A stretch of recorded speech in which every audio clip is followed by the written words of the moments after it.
Hi guys, welcome to this amazing activity. We have today Dr. Krashen, Stephen Krashen, sponsored by Higashi Enterprise. He's going to present his conference, The Amazing Power of Self-Selected Pleasure Reading. This is sponsored by Higashi Enterprises. Thank you so much.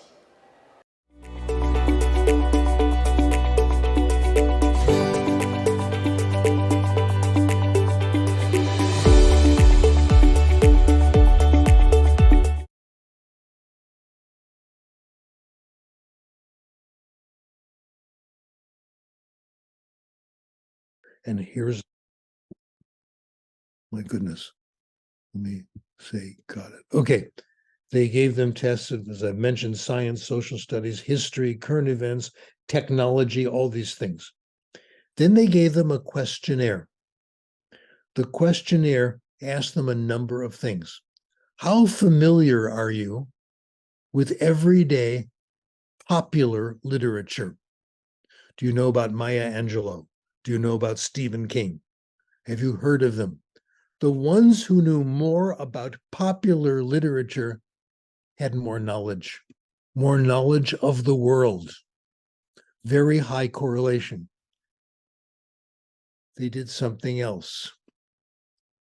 They also asked them, not just about this stuff, but they got their grades in school. They got their high school grade point average.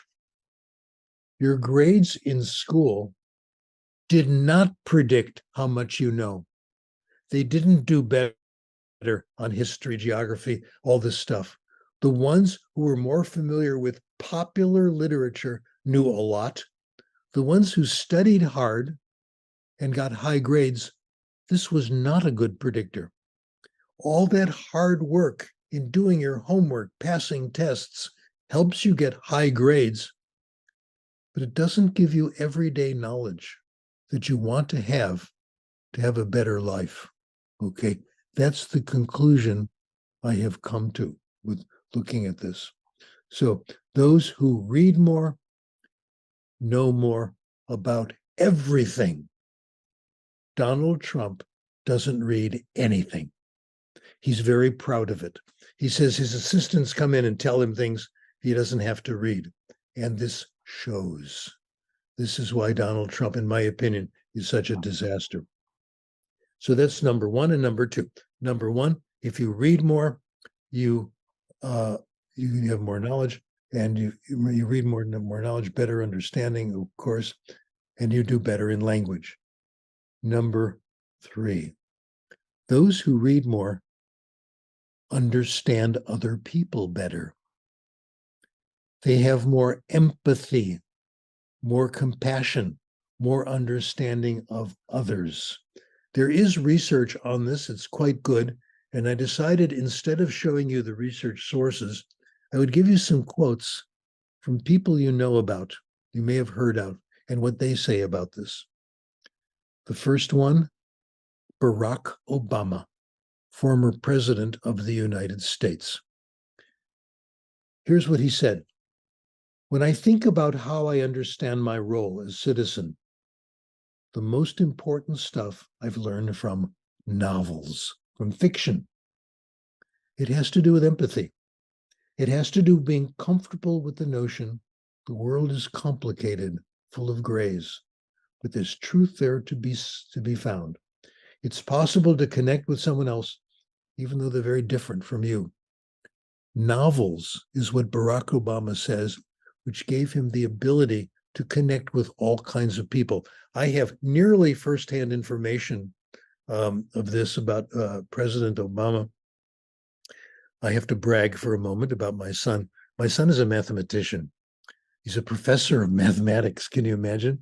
When I grow up, I want to be like him. He's so amazing. Anyway, he got a big prize in mathematics along with 100 other people.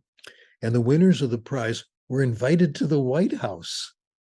And they met President Obama. In those days, he was president. And I asked him, what was it like to talk to Obama? They got to talk to Obama one-on-one. He said, when you talk to Obama, he listens to you.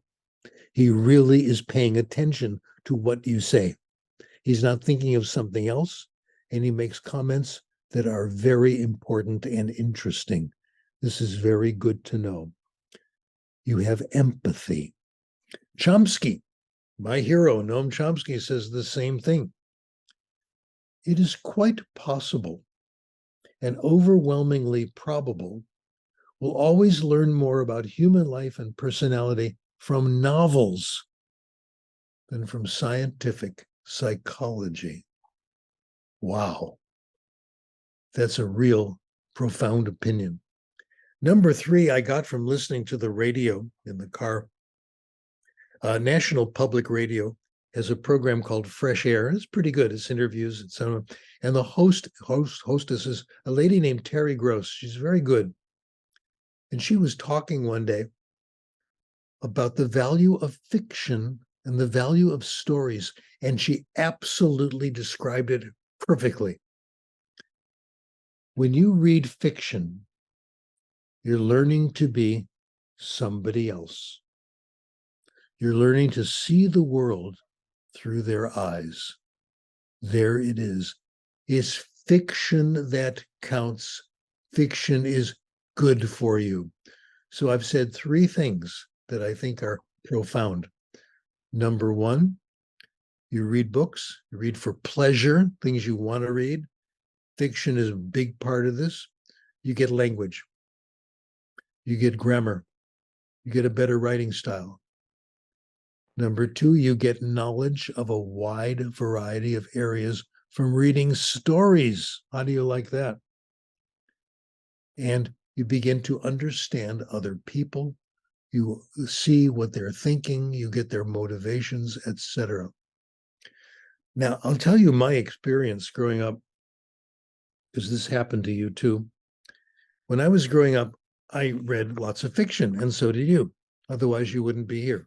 Most of what you read when you were younger, when you were a small child and when you were a teenager, most of what you read voluntarily was fiction. Of course, me too. My story is the same as yours. That's why I'm telling it.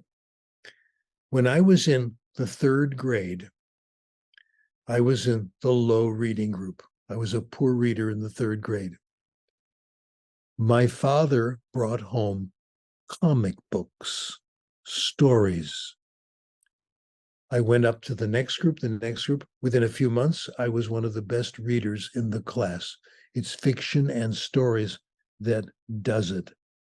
Now, if this is going to work, what we need, of course, is access to books. Libraries. The best thing we can do for our students is make sure there are classroom libraries, make sure there are school libraries, and make sure public libraries are well funded. In your case, you want books in English and you want books in Spanish, a lot of them. The more they read and the world, etc. So libraries are a big part of this. You want libraries and the services of a professional librarian. This is Keith Curry Lance, who is my hero in library science.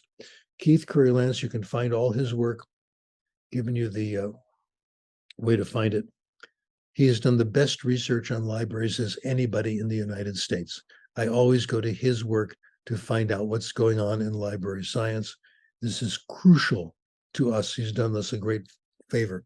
What he and his colleagues have found, this is first language study, students who have access to a good library, public or school, with a real librarian who knows which books should be ordered and which books to recommend, reading scores in those schools are higher. So good libraries make a big difference. Of course, the important thing here now is to encourage students to select their own books, not assigned reading. Yes, some classes you do assigned reading, but we must have a lot of voluntary reading that's available to the students etc. Now, I want to talk about this self-selection thing and give you my experiences, etc. Assigned reading is not very effective. You've got to read this. I tried that when my kids were little. Read this book, I'll give you $20. No, they didn't care. They didn't want to read it because it wasn't what they wanted. Best evidence from this, what happens when someone gives you a book as a present, as a gift? Do you read it? No, I don't. I never read books people give me, very rare. There is one person, I will say this though, one exception. When he recommends a book, I read it right away, and he's always right. And that's my son. I told you about him, the mathematician. My daughter, very similar. When they say read this book, it's usually good, but that's rare. Someone gives me a book as a gift, it's assigned reading. It means you should read it. If you don't read it, you'll feel guilty. Here is a quote from Garrison Keillor. He says, as a former English major, I'm a sitting duck, an easy target for gift books. In the past few years, I've gotten Dickens, Thackeray, Smollett, Richardson, Emerson, Keats, Boswell, the Brontes, all of them great, none of them ever read by me. All of them now on my shelf, looking at me, making me feel guilty. I was doing this too for a while. I took all those books. I didn't want to get rid of them. I felt guilty, but I put them on the shelf. And every time I walked by, I felt the books staring down at me, making me feel bad because I haven't read them. Okay. Wow. You've had the same feeling. It's assigned reading and it doesn't work. I have a few friends. My son and my colleague Nushan Ashtari has recommended some books, and she's been right on. She's a researcher too. So, but in general, it doesn't work. What I do now, when I get a gift book and I know I'm not going to read it, I cover up the inscription where it says, to my friend Steve, I hope you like this book. I cover that up and I give the book to a local library. It will be good for somebody else, okay? Here's Donalyn Miller, a wonderful quote, an expert in this area, teacher. No single practice inspires my students to read as much as the opportunity to choose their own books. Wow. Then they get inspired to read. Now, let me give you my story from school, and my bet is it's the same as your story. When I was in secondary school, this was in the United States, in the Chicago area, all in English. I took language arts. Everybody did. And one year it was all American literature, the great ones, Dickens, all this. And the next year was British, et cetera, Shakespeare or whatever. I'm saying not Dickens. Should have mentioned American author. I can't think of any. Anyway, I read all the books that were assigned. I was a good student. I took examinations on them. I wrote reports on them. Today, I don't remember a single book that I read in my English class in secondary school. Not one.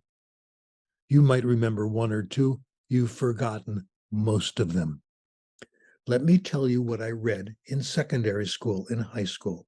I read what I wanted to read. I did a lot of reading on my own.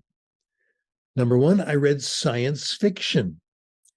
I read Isaac Asimov. I read Robert Heinlein because I loved it. When I read in other languages now, I first find science fiction. I've read lots of science fiction in French. I've never lived in a French-speaking country. I haven't taken lots of French courses, but I found one author and I read lots of these authors, few others, and my French is pretty good now from reading science fiction. That's where it comes from, okay? And of course, I've read it in English. I also read baseball stories. I'll tell you a little bit about baseball and why they were so important. Baseball, of course, is the #1 sport in the United States. And all of us, when we were young kids, we played baseball all day long. Baseball was very important. All of us had this idea that when we grew up, we would all be professional baseball players. I was going to play for the Chicago Cubs, etc. None of us did that, of course, but still. I read baseball stories. I read a series by John R. Tunis, Tunis. Wonderful. 9 stories about a pretend baseball team, the Brooklyn Dodgers. They were magnificent. By the way, for my medical needs, I go to a group called Kaiser. And my first doctor there was Dr. Pearl. Dr. Pearl loved baseball, and we started talking about it. I recommended these books, and he read them all. Dr. Pearl retired, but we're still friends. We still get together, have coffee, and talk about baseball stories. It's wonderful, okay? Let me tell you about the baseball stories I read and why, for me, this was perfect literature. The first story I read was called The Kid from Tompkinsville, a high school baseball player who is a pitcher. I'll tell you a little about baseball. What you do in baseball, the pitcher throws the ball, and the batter with the stick tries to hit the ball and run to a certain goal before the ball arrives there, before it's thrown to that goal.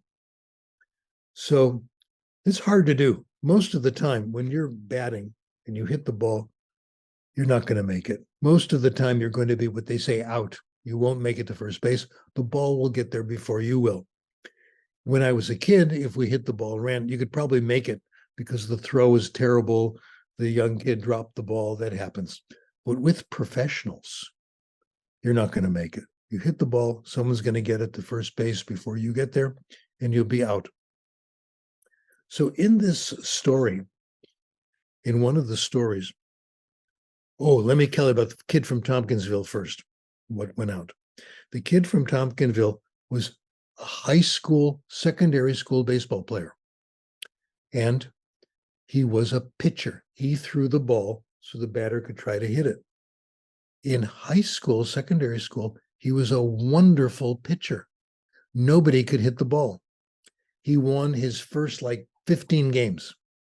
When he finished high school, he became a professional baseball player, and nobody could hit the ball. He was wonderful.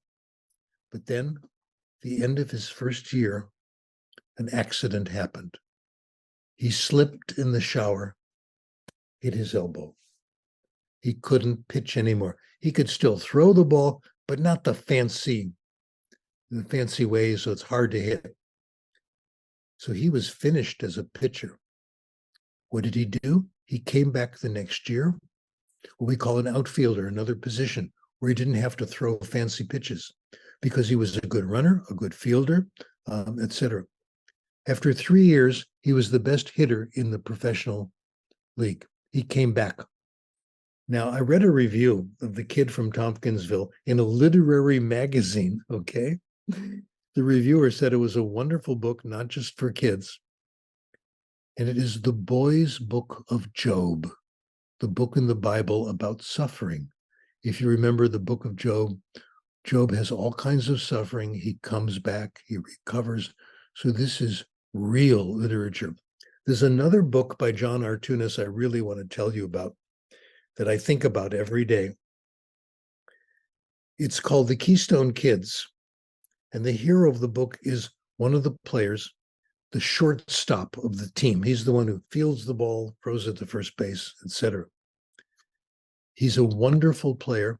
And in the story, he's 25 years old. That's all, a young person. The manager of the team retires. The owner makes this shortstop, Spike Russell, the manager of the team. This is unheard of, a very young player, and makes him the boss of the team, the manager. Usually the managers of the team aren't players, they're retired. They're 40, 50 years old, they know a lot, okay? This kid was still playing. They let him play and be the manager at the same time. Very interesting. The first week he's the manager, he gives a speech to the players. I have copies of this speech. I read it about once a week just to get inspired. He has to show them that he's competent. He needs to earn their trust because he's younger than they are. He says, here's what I want you to do.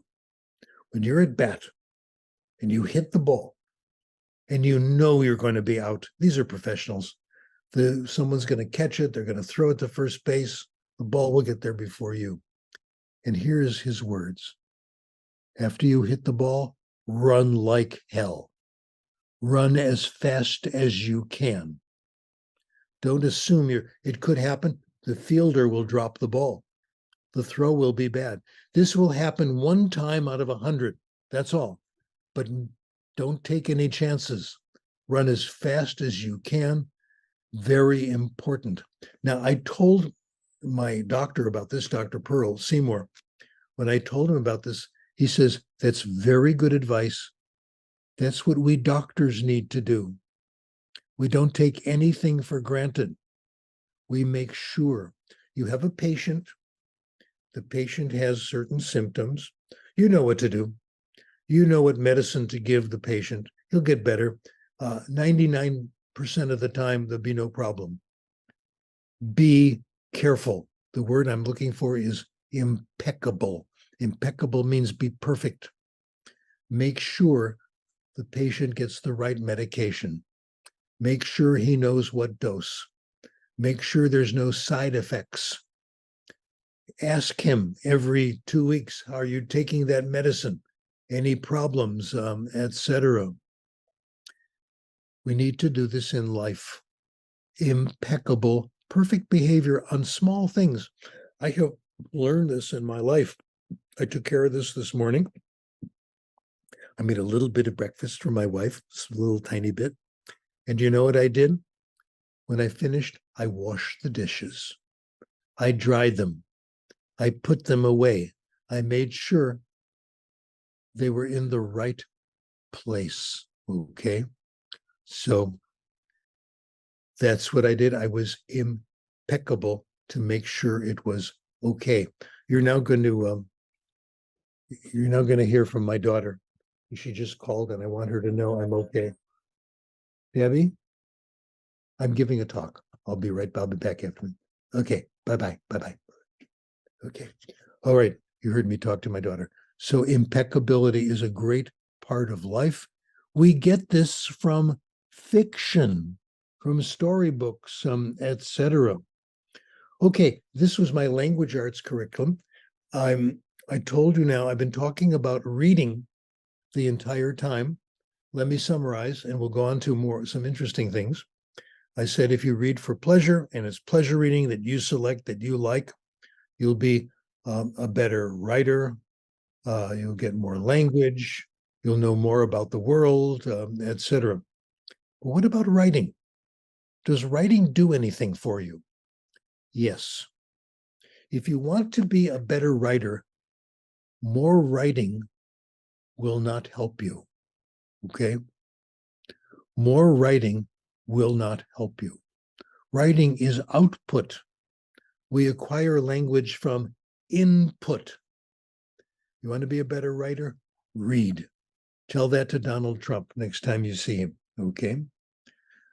Writing helps us in some ways, yes. We write to communicate to other people. But more important, writing helps thinking. Writing can make you smarter. A famous doctor wrote about this. His name was Henri Poincaré. Henri Poincaré, a scientist, worked with Einstein and did papers on mathematics and what they did together. Okay. Poincaré wrote a wonderful paper about writing, one of the best, started me thinking. He said, here's what you do when you write. When you have a writer's block means you don't know what to do next. You stop. Be happy. It's good news. I am happy when I get a writer's block. It means I'm about to learn something new. It's something that I need to know. That's why I have the writer's block. Okay? So writer's blocks are our friends. You're going to learn something that's just right for you. And here's what Poincaré did. When you have a writer's block, stop writing. Get up. Do something mindless. Do something mindless. Wash a few dishes. Go to the bathroom. Whatever you do, take a break of just 2 minutes, 3 minutes. When you come back to your writing, the block will start. You'll see the block has started to disappear. Writer's blocks are wonderful. When I have a writer's block, I do something that I generally don't like to do, like washing dishes. That's for the inauthentic labor of life, things we don't like to do. And that's how we can get done with these other things. We can get new ideas. A scientist named Toll wrote about this German.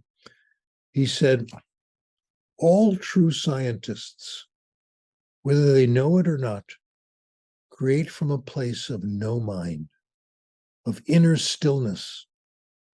Breakthroughs come at a time of mental quiet. Your subconscious mind wants to help you if you know how to use it. You do this all day long. When I did this outline, put it together, I probably took 20 breaks when I came to a block, which happens all the time. And during the break, I got a little bit of an idea. Not very long, just a minute or two. If you take a break that's too long, you'll forget where you are. When you take a break, make it short. And if you get a new idea, write it down. Otherwise, you'll forget it. Keep pen and paper with you, okay? The story is told of the man who had a great idea, sank to his knee to thank God, and found on getting up, he had forgotten it, okay? This is why I don't like driving. I don't like driving because of the radio problem, and I get an idea when I'm driving and I can't write it down. One of my best ideas happened in the car. I'll tell you what it was. I was thinking of application. We had just discovered what we call the natural order. You discover that you get rules in a certain order. How do you make sure you get the next rule, the one that comes next? I had a great insight. I thought it was, I didn't write it down. I stopped the car at the most convenient place I could, and I wrote it down. The answer was, just get lots of input. Don't worry, comprehensible input. The idea will be there for you. You don't have to worry. So that was very, very important. So it's the no mind part that really helps. I want to conclude this by telling you about my secret life in hotel rooms. I don't go to hotels anymore because I don't drive anymore. But in the old days, I went to lots and lots of conferences. And what do you do at a conference? Well, when I check in and get my hotel room, usually if you want to have a social life, you find everybody else and someone has a party in their hotel room and they order a little bit of beer or whatever. I didn't do that. I did something else. When I entered my hotel room, I got the room. This really worked. I took my suitcase, I put it on the bed. That's all. Then I went to my desk and I started to do the work I was supposed to do, working on a paper, writing a letter of recommendation. Then I got a writer's block. Every few minutes, you get a writer's. I get up, go back to the bed, open the suitcase, take out 2 shirts, hang them up, go back to the writing, write a little more. Within 3-4 minutes, I have another writer's block. It comes all the time. My life is writer's block after writer's block, and I love it. I go back to the suitcase, open it up, hang up another shirt and maybe 3 pair of socks, put in the drawer. At the end of the evening, I have written the paper I was supposed to write. I made progress on it, etc. And my suitcase is empty. Everything is put away, hung up, so the room isn't a mess when the person comes in to clean up, okay? You use the, the mindless tasks of life that you don't like doing, and you use them for incubation. Your subconscious mind wants to help you. Gandhi talked about this. He talked about listen to your inner voice. Silence is important. This is when your problems are solved. Well, now is the time when you ask questions and I try to give answers, but I want to give you some time to think about it. And I want to ask and answer the first question and have another drink of coffee.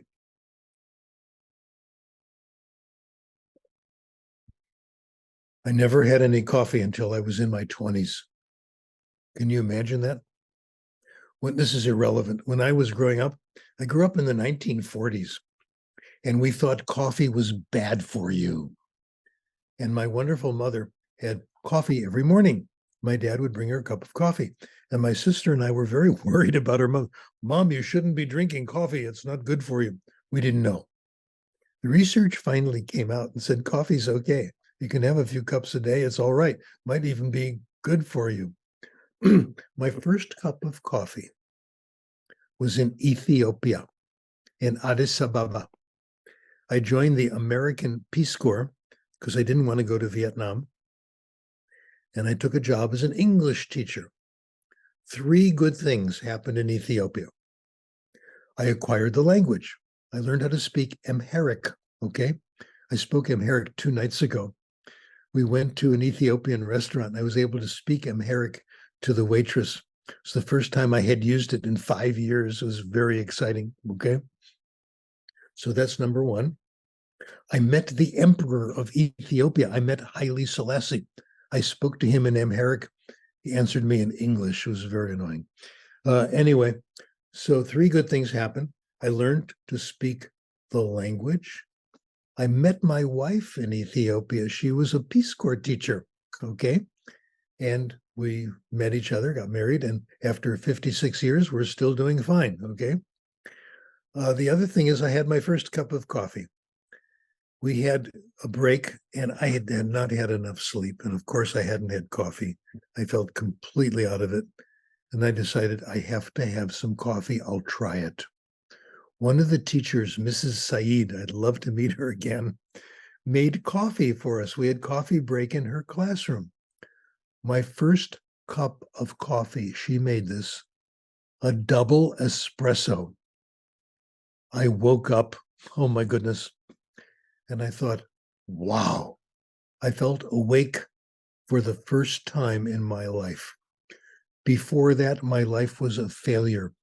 I was in college, dropped out of college, didn't know what I was doing. My grades weren't good, no direction, no idea. After that, things started falling, and I became a coffee drinker. Things started falling into place. I discovered what I wanted, which was languages and linguistics. When I was finished in Ethiopia, I went back to the university. I got a certificate in ESL, got a master's PhD program, and doing very well. Since that, I owe it to coffee, no question. So cheers. What you say in Hebrew, l'chaim, to health. Okay, let me now ask and answer the first question. The first question is this. Professor Krashen, your work has not been successful. Nobody does it. Nobody does comprehensible input. You go to language classes, it's still the old-fashioned grammar classes. What are you going to do about this? Well, it's true. It's a correct criticism. Where I live near Santa Monica, the Santa Monica Community College, I wrote them a note last night, okay? I said, I've looked at your catalog. I've looked at the French classes, the Spanish classes, the Korean classes. They all could be taught in 1942. Nothing has changed. And they're calling it natural approach, which I was a co-inventor of with Tracy Terrell. We wrote a book called Natural Approach. You're using our label, but you're not using the method, not at all. What can we do about it? They didn't answer. I wrote them the same letter 10 years ago. They ignored it, said, mind your own business. This is our work, etc. But it's true. The work has not gotten around. People don't know about it. If you want to find out about comprehensible input, how can you do it? As I mentioned to you before, the books are much too expensive. The journals are very expensive. I subscribe to one journal. It's called Language Magazine because it's only $25 a year. They have lots of good articles in many topics. But the other ones are hopeless. Their good journal costs $200-300 American dollars. Forget it. And the articles, even if they're my area, are mostly incomprehensible. I've tried to read professional papers. I've tried to read all of them, and they're awful. They're written by people who don't understand other people. They write them for each other. Not only that, they're too long. If I try to read all the articles that have come out, I will be suffering all day long. There are some cures to this. I'll tell you what I have done. I publish in what are called open access journals, journals that are free. I publish in those and in Language Magazine because it's so inexpensive. $25, I can handle that for a year. It's all right. And I don't publish in those other journals, occasionally, not very often. Here's where my work goes. I go to Language Magazine. I like them. A few other open access. I post my articles on the internet. Whenever I can find a spot, it's on Google, whatever, and I use what's called Facebook. I love Facebook. When I write letters to the editor, which I do all the time, talk about that, I put them on Facebook. I probably write short notes on Facebook every day. I posted 2 of them last night. So please, if you want to know what's going on, read my stuff on Facebook, Jeff McQuillan's stuff on Facebook, my friend's stuff. More and more of us are doing this. So this is a way of keeping up, and it will link you to other articles. I wrote an article the other day, got published in the Language Magazine. I posted it on my website. You can find it there, and you can find it by looking at Facebook, etc. Until the journals change, most of the journals are hopeless. They're too expensive, incomprehensible. They're writing to impress each other. There are some exceptions, but this is the problem we have, and we have to force them to change. I don't mind spending a little bit of money, but like you, I can't spend $200-300 American dollars and subscribe to 10 different journals, etc. So this is a major problem. This is why the research is not better known, but we're trying to change that. Okay, I'm ready for your questions, boys and girls. Let me find my pencil so I can write down your brilliant thoughts. Always keep pencil. By the way, another thing I do, because you can get ideas at any time, I keep a notebook with me everywhere I go, of different sizes. It's always with me because I never know when I'm going to get an idea. And I even take my notebook with me, you know where, okay? You never know when you're going to get an idea. Okay, there, I said it, and I'm glad. The reason for this, when you write, you start by writing a draft. Ernest Hemingway, and I'm using an obscene word coming up, so watch out. Ernest Hemingway said, and this is the best advice anyone ever gave. He said, the first draft of anything is shit. This is absolutely true. So I make notes wherever I go. I have this notebook, which I've been writing in this morning already. And at the end, every day, I tear the page out and I recopy the important things that happened, and it becomes a permanent record, helps me with my plans. So I like the idea of short notebooks. Okay, now I'm ready for your questions. It's your turn, boys and girls. So Tanya, will you take care of this? Yes, Dr. Krashen. So Dr. Krashen has finished his presentation, and now he is open to receive all of your questions. Okay, we have our first question.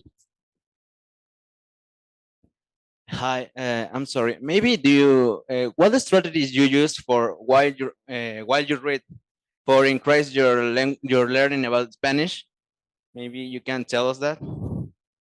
I only do one thing: read for pleasure, nothing else.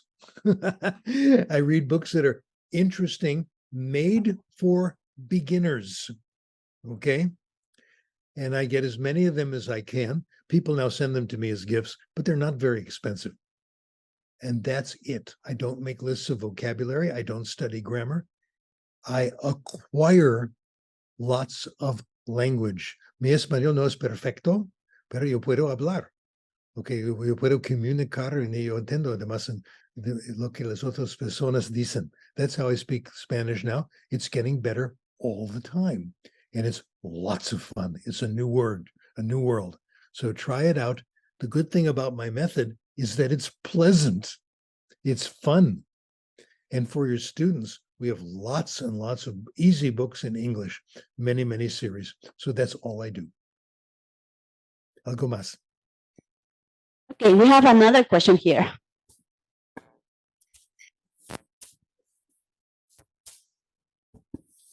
Hi, good morning. I am a teacher here, and I've been, well, some of us have been trying to promote reading for pleasure in our classes using different strategies. And here it's really hard for us to get books in English. We can't just order them on Amazon. And so once a year through our library, we have graded readers or series that you would recommend that we could buy? Well, here's what I suggest. Let's attack this problem directly. There are two methods of encouraging reading that handle this problem. And I've read about them in library journals. These are librarians who've come up with them. They're 1- and 2-page articles, brilliant. One is called the STAR method. Very easy. If you're in the school library and you see a book and you read a book that's actually pretty interesting, take your pencil, you have permission to do this, and draw a star on the inside cover. This is a fabulous idea. Then other students will see a book with 5, 10, 15, 20 stars in it. They'll want to read it. They'll be curious. Why is this book so popular? So give students permission to draw stars in the book. The problem with this method is that nobody makes any money on it. This is not accelerated reader where you give them prizes and points and stuff like that. Number 2 has the same problem. It's a study called Spider-Man in the Library.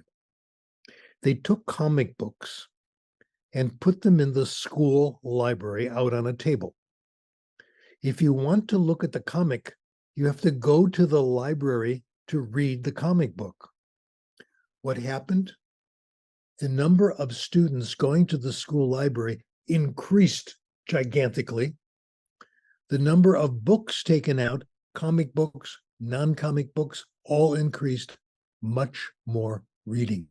Get a collection of comics, put them in the school library. Let me stay with that question. I'm a big fan of comic books. I think that Spider-Man is one of the most important characters in American literature. The comics was out of favor for many years. People thought it was bad for kids. They said, it will ruin their language. They won't learn anything, etc. And they looked at comics and they found comics contained a number of interesting words and usually very interesting stories. The guy who was against comics wrote a book about it. He said, I went to students' homes who read comic books, students who weren't good in reading, okay? And there were lots of comics in their home. Comics were bad. Well, there are comics in everybody's house. Good readers, bad readers. Every house had comics. Comics are pretty good. I like comic books. I like the literature value of comics. I keep bragging about the famous people I know that I met, Arnold Schwarzenegger, and all that. I also met the person who invented, who created some of these superhero characters, the creator of Spider-Man. His name is Stan Lee. He's passed away now. And I went to a lecture at the university where Stan Lee was giving a talk. The comic book club was there. All the comic readers were there. I felt very comfortable. He gave a wonderful speech. And I raised my hand at the end. And I said, let's talk about Spider-Man. Spider-Man's real life name is Peter Parker. I said, when is Peter Parker going to go to graduate school? He's a genius in mechanical things, electricity, all this. Why doesn't he go and study chemistry and physics? And Stan Lee said, after this is over, stay here. I want to talk to you. Okay. I talked to him. He said, let's have lunch.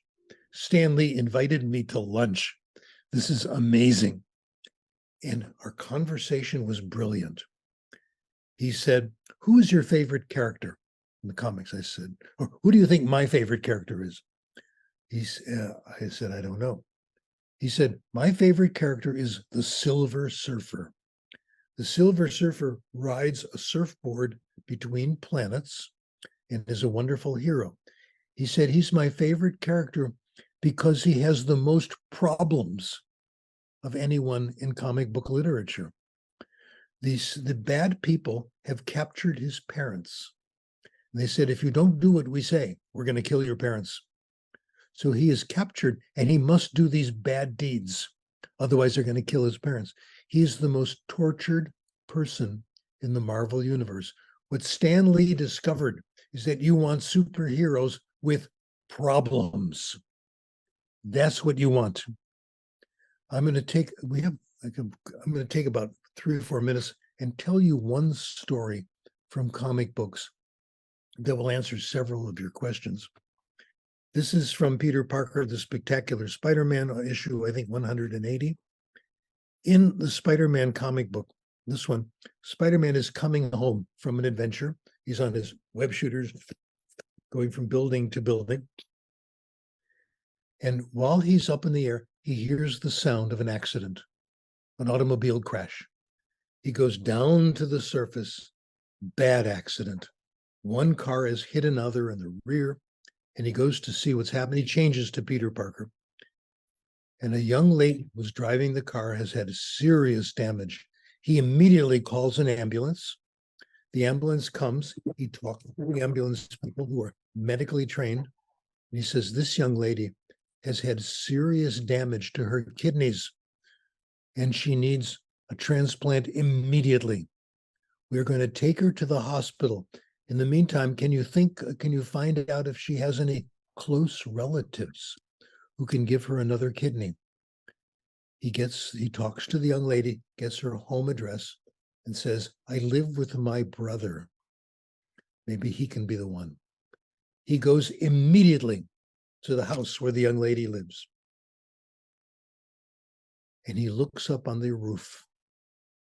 There's someone obviously about to jump and kill himself. This is a story for children, and it works. You'll see. Could this be the brother? We don't know. It's in the same apartment building. The brother's name is Donnie. He calls up and says, Donnie, it is Donnie. Donnie looks down. He says, Donnie, don't jump. Don't jump. Donnie sails down and says, I'm going to jump and you can't stop me. I've got problems I can't face. He says, besides, what do you know about problems? You're a superhero. You're Spider-Man. You don't know about problems. And Spider-Man says in words that are living forever in comic book literature, he says, Donnie, you think life is easy behind this mask? You think because I'm a superhero, I don't have problems? Problems. for all of us all the time. Not true. Problems all the time. We grow by trying to face our problems and trying to solve them. And he says, besides, if you jump, you're killing your sister too. He says, okay, for my sister. They go to the hospital. The operation is, of course, a success. Both the sister and the brother are doing fine. She's going to be okay. Spider-Man, now dressed as Peter Parker, is leaving the hospital. He says, this one turned out okay. She's going to live. But Donnie still has problems. And there's nothing I can do about that. You can't solve everyone's problems. This is what is in today's comic books, everybody. I think you agree. They are interesting, spectacular, and real literature. Thanks for letting me tell the time and tell that story. Okay, other questions. I hope we have time for a couple more. Okay. Now, we have another question here.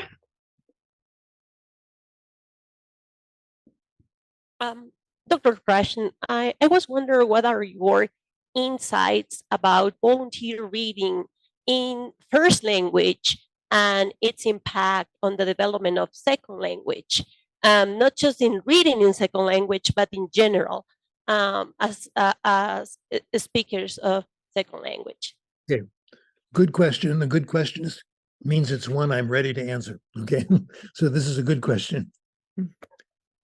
Reading in the first language is one of the best things you can do for a second language. When you read, you get knowledge. You get information. This makes the world more comprehensible. So obviously we want our students to be fluent and excellent in Spanish. So we want them to continue to read in Spanish, to get literature, philosophy, knowledge, etc. But the knowledge they get in the first language,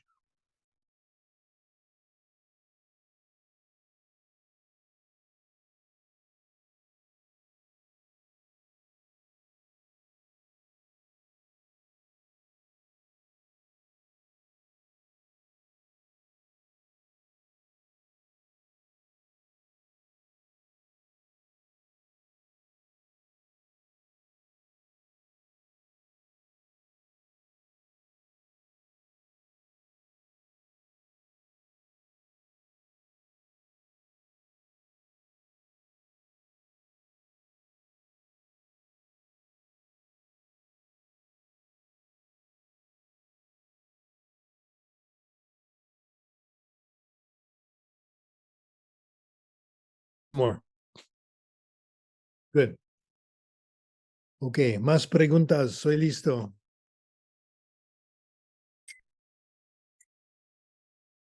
Okay, here's a question. What about rewarding students for reading? Is that a good idea? Should we give them prizes if they read so many books and pass the tests and all that? Absolutely not. When you give someone a reward, you're really telling them that's what it's about. You're telling them that reading is so unpleasant. Nobody's going to do it unless we give them a prize, unless we pay for it.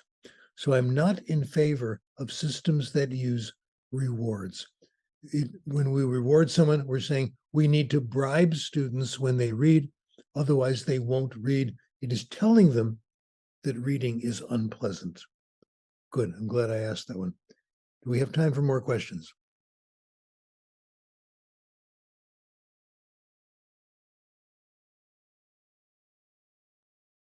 Okay, folks, we've done it then. Dr. Krashen, may I ask a question? Okay. Just really quick, I was wondering, there is this new, well, it's not that new, but they call it language anxiety, foreign language anxiety. I was thinking when you explain how students can't speak because they are so afraid, and I was thinking about the story you talk about your friend taking Valium and all that. So do you think this is just a matter of changing names, but things are still the same? I think it's still the same. I think it's a real problem. And it's because We force people to talk before they're ready. We force people to be correct and know all the rules of grammar. We can eliminate this if we allow some time for students to sit, be quiet, ask questions, talk when they're ready. There's no rush in talking. We can allow a silent period, and you'll find after a while they'll want to speak. If there's anxiety, there's good reason. Calm down, give them a chance to acquire more of the language. More stories is always the cure. That's what's happening to me. I was not ready, say a year ago, to speak Spanish to anybody. And after reading these books, it's now much, much easier. And I have the feeling that I want to, because it's acquired, it's there. Great question, thanks.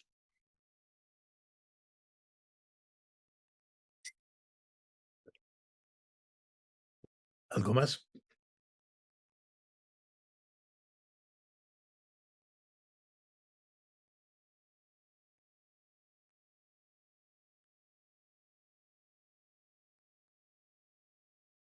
Okay, folks. Oh, there's something in the chat.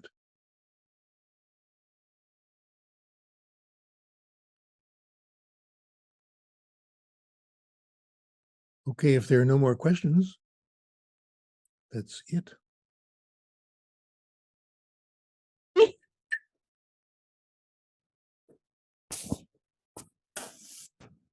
Hello? Yes, Yeah. Could you hear me now? pardon? Could you hear me now? I hear you beautifully. Okay. So here we have our last question.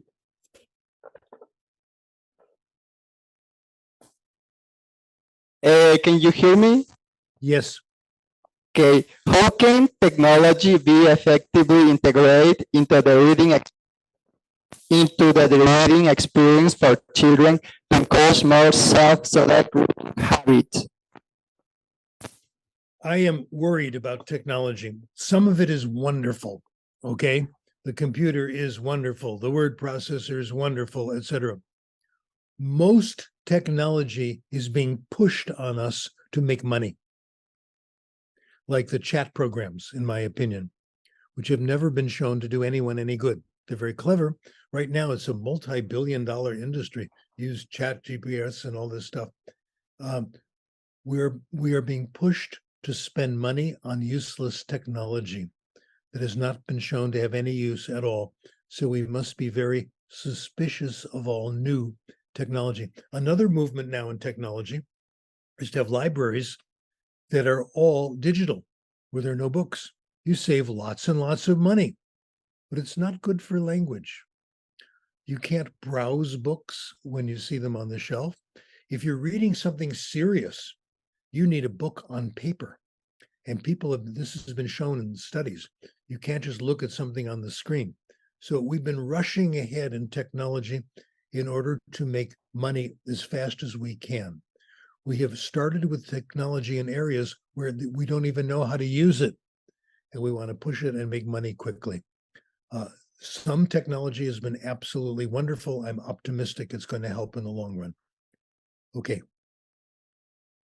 Be careful. Okay, Dr. Krashen, we are very honored to have you here. It has been an absorbing presentation. And we just want to say thank you for being part of our event. And please, could we give a round of applause to Dr. Krashen. Thank you. Thank you. My pleasure. Gusto mío. It's wonderful. We'll do it again sometime. Okay? Thanks a lot, Dr. Krashen. Facebook. Watch Facebook. You'll like it. That's good technology. Okay, have a good day. Thank you. Me voy a tomar más café. Okay. Thank you very much. My pleasure. Okay, I'm going to go home.